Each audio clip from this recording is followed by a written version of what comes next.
죽음을 이기시고 부활하신 우리 주님, 부활의 은혜가, 부활의 권능이 우리 모두에게 충만하시기를 축복합니다. 어떤 분이 글을 썼는데요, 제목이 부활절 유감이라 그랬어요. 그래서 부활점에 대한 유감이 있다? 그게 뭔 말인가 그랬더니 처음에 딱 뭐라 그러냐니 40대 1이 유감이라는 거예요. 40대 1이 유감이다. 뭔가 하면은 사순절과 부활절은 하루밖에 없다. 그래서 40대 1이 유감이라 그랬습니다. 예수님의 고난과 십자가를 묵상하는 사순절 아닙니까? 우리는 40일 동안 예수님의 고난과 그 순환을 묵상하면서 특별 새벽 기도도 하고 또 금식도 하고 묵상집도 읽습니다. 그런데 예수님의 부활의 기쁨을 누리는 것은 단 하루, 부활주일, 부활절 설교하고 부활절 감사드리고 또 부활절 찬양하고 그리고 이제 우리도 나눠드리겠습니다만 부활절 계란 나눠주고 그걸로 끝이에요. 그 이상 없다는 거예요. 이 얘기를 읽을 때 정말 여러분 공감이 가지 않습니까? 요즘 젊은이들 쓰는 말로 정말 참 폭풍 공감이라고 그러지 않습니까? 정말 참 감동이 돼요. 여러분 어려서부터 교회 다니신 분들 한번 생각해 보세요. 성탄절에 대한 추억은 여러 가지가 있잖아요. 그런데 부활절에 대한 추억은 별로 기억이 나는 게 없습니다. 부활절은 마치 사순절 그 40일 긴 시간을 지내오고 마침표를 그냥 딱 찍는 것처럼 또는 느낌표 하나 찍는 것처럼 그냥 지나가는 게 부활절이에요. 우리도 지난 사순절을 지나면서 특별 새벽 기도회도 하고 또 성금요 예배도 드리고 고난주간을 지냈습니다. 그리고 오늘 이렇게 성대하게 부활절 예배를 드리고 부활 헌금하고 달걀 나눠주고 그리고 그걸로 부활절은 끝입니다. 처음 부활절은 기쁨보다는 놀람과 두려움이었습니다. 부활하신 예수님을 보았거나 부활의 소식을 들었던 사람들에게 예수님의 부활은 전혀 기대하지 못했던 아주 충격적인 소식이었습니다. 그래서 기뻐하기에 앞서서 먼저 두려워하고 아무 말도 못하고 심지어 숨기까지 했습니다. 예수님이 부활하셨다는 소식을 들은 제자들은 예수님께서 찾아오실까 봐 그런지 모르죠. 문을 걸어 잠그고 모이기도 했습니다. 처음 부활절을 맞은 제자들과 예수님을 따랐던 사람들의 모습은 온통 충격과 놀라움, 두려움으로 가득했습니다.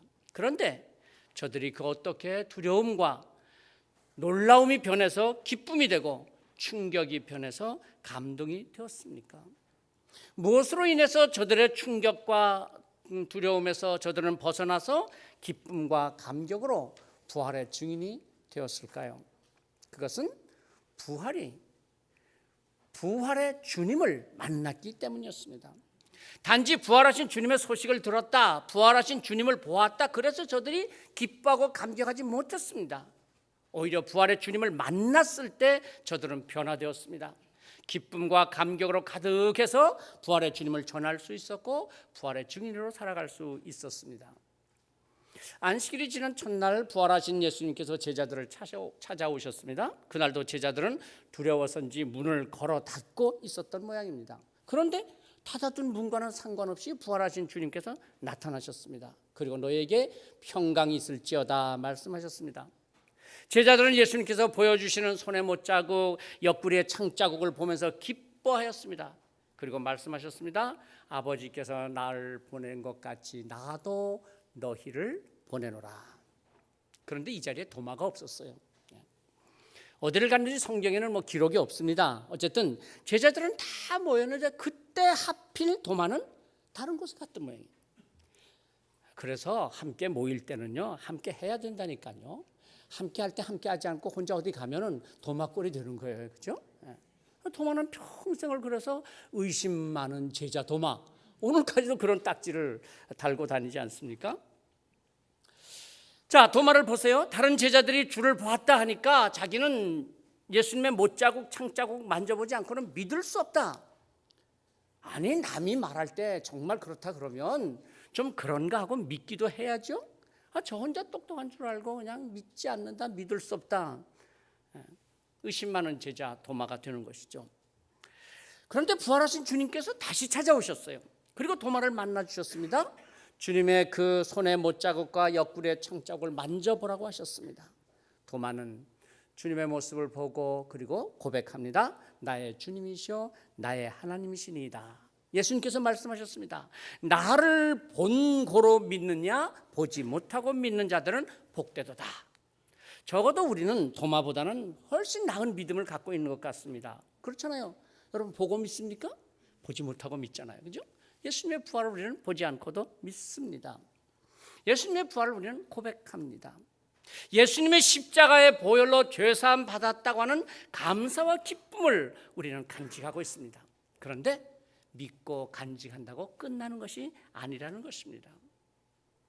예수님이 십자가의 고난에 대한 굉장한 감동을 받고 감사하는 마음을 갖고 그것으로 끝나는 것이 아니라 부활의 주님을 만나야 한다고 하는 것입니다.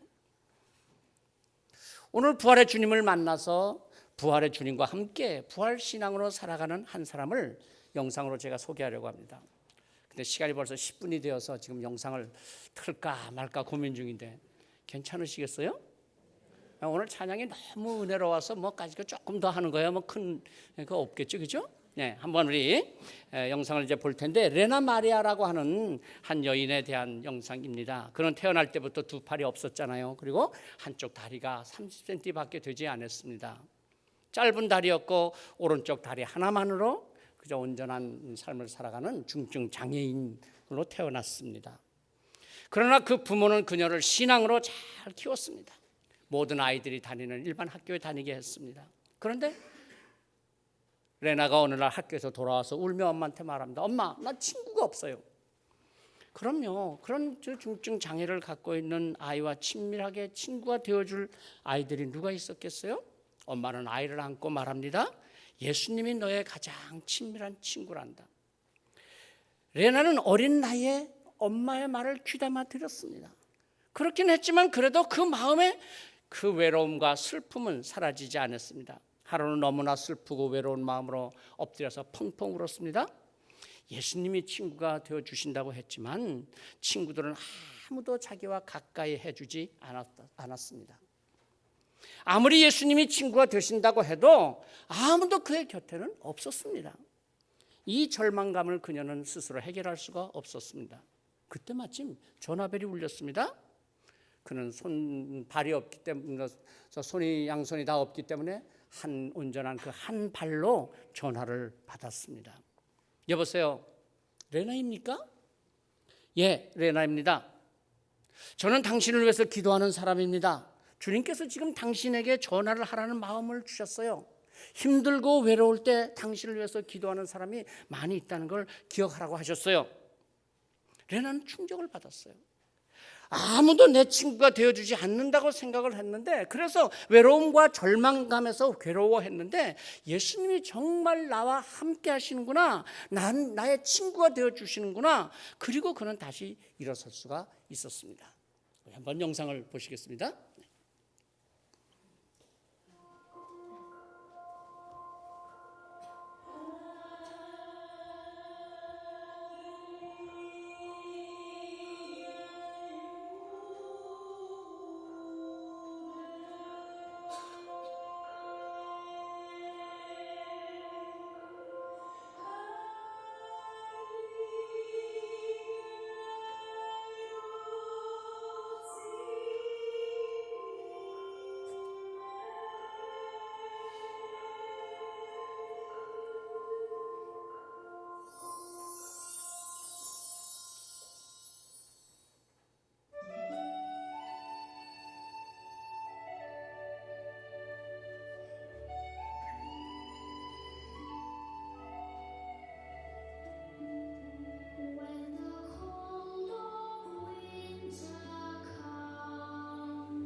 Since I'm born with no arms and hands, I use my feet instead.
여러분, 레나 마리아처럼 그 마음에 부활의 주님을 모시고 부활의 주님을 증거하기 위해서 살아갔던 그의 삶, 그러나 그의 삶처럼 정말 부활의 주님을 증거하기가 어려운 여건이 우리에게도 있을까요?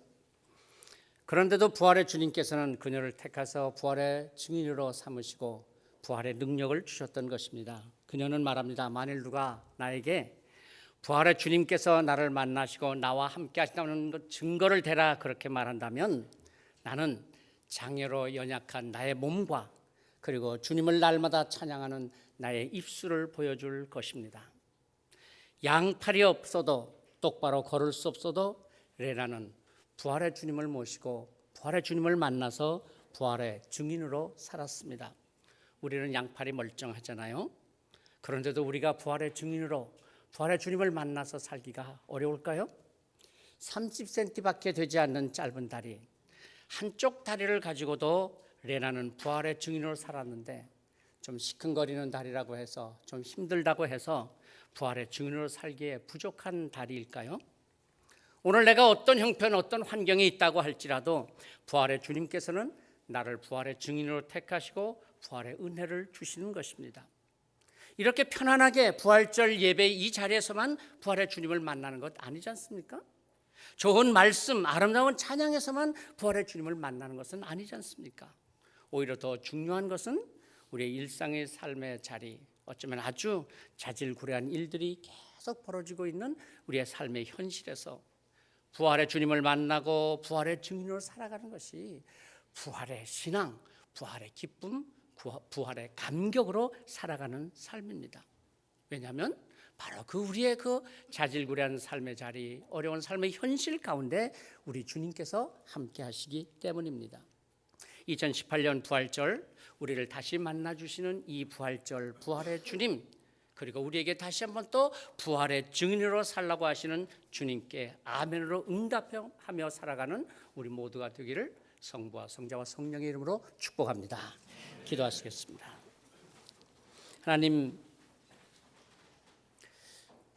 육신의 고통과 아픔을 넘어서기 어려운 그 십자가의 고통, 그러나 그 십자가의 고통과 죽음을 이기시고 부활하셔서 오늘도 저희를 찾아주시고 만나주시고 너희에게도 이 부활의 능력이 있다, 내가 너와 함께하노라, 부활의 주님께서 동행하시는 우리의 축복을 허락하여 주시는 것을 믿습니다. 주님, 인간의 연약한 모든 한계 속에서도 부활의 주님을 만나고 부활의 주님과 함께 승리한 삶을 살았던 수많은 신앙인들을 보면서 우리도 다시 한번 오늘의 삶의 현실이 어렵고 힘들더라도, 낙심과 좌절이 있더라도, 우리의 몸에 연약함과 질병과 부족함을 가지고 있다고 할지라도 부활의 주님이 함께 하시고 부활의 주님께서 우리들에게 힘과 능력을 주시기에 부활의 능력으로 이 세상을 담대하게 살아갈 수 있게 하여 주시옵소서. 예수 그리스도 이름으로 기도하옵나이다. 아멘.